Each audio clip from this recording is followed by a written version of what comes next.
Turkiyada o'zbek ayollariga nisbatan qilinayotgan vahshiy qotilliklar tugamayapti. Navbatdagi qurbon samarqandlik ayol ekani aniqlandi. Kuni kecha Turkiyaning Balıkesir viloyatida topilgan tanib bo'lmas darajadagi jasad 21-yanvar kunidan buyon bedarak yo'qolgan ayol Dilafruz Cho'lliyeva ekani aytilayotgani haqida xabar bergan edik. O'tkazilgan ekspertiza va DNK natijalari jasad haqiqatdan ham 46 yoshli o'zbekistonlik ayolga oid ekanini tasdiqladi. 2 nafar farzandning onasi bo'lgan samarqandlik 46 yoshli Dilafruz Cho'lliyeva ishlash uchun Turkiyaga ketgan. Balıkesir viloyatining Burxoniya tumanida keksa bemorga qarayotgan ayol 21-yanvar kuni bozorga borish uchun boshlig'idan ruxsat olib, shundan so'ng to'satdan g'oyib bo'lgan. Ayolga uning yaqinlari o'sha kundan buyon bog'lana olmagan. Cho'lliyeva 22-yanvar kuni ishga chiqmagan, 23-yanvar kuni esa ish beruvchilari uni qidirib politsiyaga murojaat qilgan. Dilafruz Cho'lliyevaning yaqin qarindoshlari uning yo'qolganidan xavotirga tushib, Turkiyadagi O'zbekiston elchixonasiga va konsulligiga, shuningdek, Tashqi ishlar va Ichki ishlar vazirligiga murojaat qilgan. Taxminan bir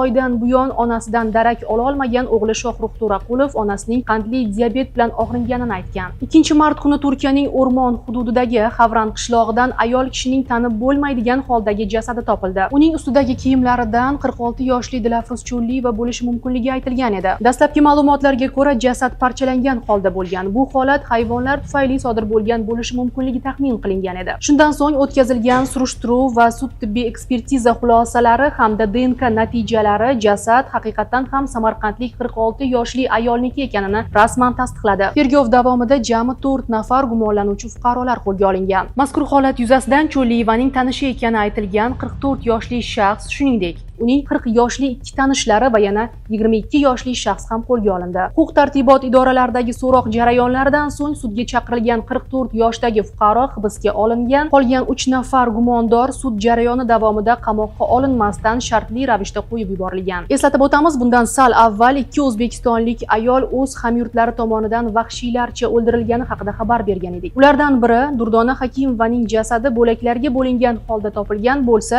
o'sha qotillar Sayyora Ergashaliyevani ham xuddi o'sha shaklda o'ldirganini tan olgan. Ammo uning jasadi topilmadi va Sayyora g'oyibona dafn qilindi. Shuningdek, kuni kecha O'zbekistonning Istanbuldagi bosh konsulxonasi o'zbek xotin-qizlar huquqini himoya qilish jamiyati bilan hamkorlikda Sayyora Ergashaliyevaning ota-onasiga barcha tegishli konsullik huquqiy yordamini ko'rsatdi hamda ularning O'zbekistonga qaytishini ta'minladi.